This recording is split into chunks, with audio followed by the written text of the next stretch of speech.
অন্তর্বর্তী সরকার গঠনের তখন ১.৫ মাস।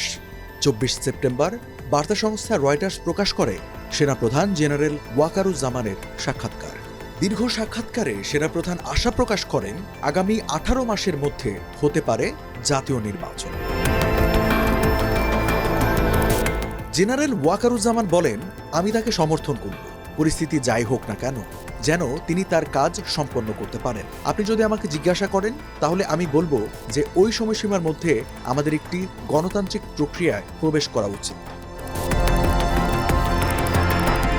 তবে এই মন্তব্য সেনাপ্রধানের ব্যক্তিগত বলে তখন এক প্রতিক্রিয়ায় জানান প্রধান উপদেষ্টার প্রেস সচিব। ওই সাক্ষাৎকার প্রকাশের ৬ দিনের মাথায় ৩০ সেপ্টেম্বর সংবাদ মাধ্যমের মুখোমুখি হয়ে শফিকুল আলম বলেন, এটা রাষ্ট্র মেরামতের একটা কাজ, কমিশনের রিপোর্ট নিয়ে রাজনৈতিক কনসালটেশন, এরপর বাংলাদেশের জনগণ, সমাজ, অন্য সব স্টেক হোল্ডার যখন সেসব বিষয়ে ঐক্যমত্যে পৌঁছাবে তখন ইলেকশনের দিকে যাওয়া হবে। এটা কবে হবে, ১৬ মাস পর নাকি ১২ কিংবা ৮ মাস পরে, সেটা এখনই নির্ধারিত করা যাচ্ছে না। আর আমার মনে হয় যে সেনাপ্রধান এখানে ব্যক্তিগত ওপিনিয়ন দিয়েছিলেন।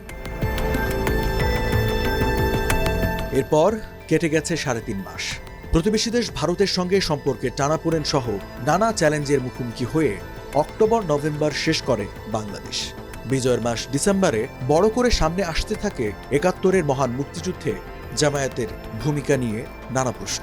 এর মধ্যেই ১৪ ডিসেম্বর শহীদ বুদ্ধিজীবী দিবস পালন করে জাতি। দুদিনের মাথায় ১৬ ডিসেম্বর জাতির সামনে আসেন প্রধান উপদেষ্টা ডক্টর ইউনূস।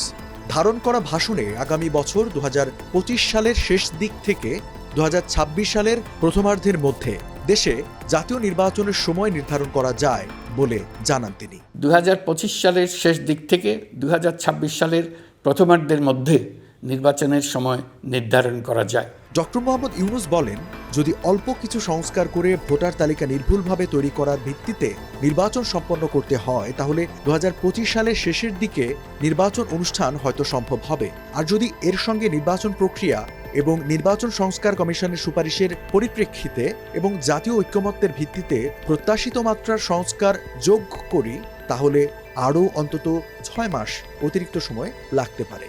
মোটা দাগে বলা যায় ২০২৫ সালের শেষ দিক থেকে ২০২৬ সালের প্রথমার্ধের মধ্যে নির্বাচনের সময় নির্ধারণ করা যায়।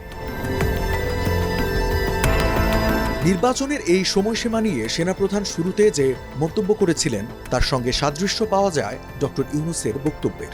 সবকিছু ঠিক থাকলে আগামী ১৫ থেকে ১৬ মাস বড়জোর ১.৫ বছরের মধ্যেই ত্রয়োদশ নির্বাচন পাবে বাংলাদেশ। নির্বাচন নিয়ে প্রধান উপদেষ্টার ঘোষণাকে স্বাগত জানিয়েছে নানা শ্রেণী পেশার মানুষ। তবে পুরোপুরি সন্তুষ্ট হতে পারেনি বড় দুই রাজনৈতিক দলের একটি, বিএনপি। সময়সীমার ধারণা থেকে বের হয়ে এসে সুনির্দিষ্ট রোডম্যাপ চায় দলটি। নির্বাচন কবে হবে তা নিয়ে বিভিন্ন সময় ধারণা দেওয়ার চেষ্টা করছেন উপদেষ্টারাও, যদিও সবগুলোই তাদের ব্যক্তিগত বলে দাবি করে আসছে প্রধান উপদেষ্টার প্রেস উইং।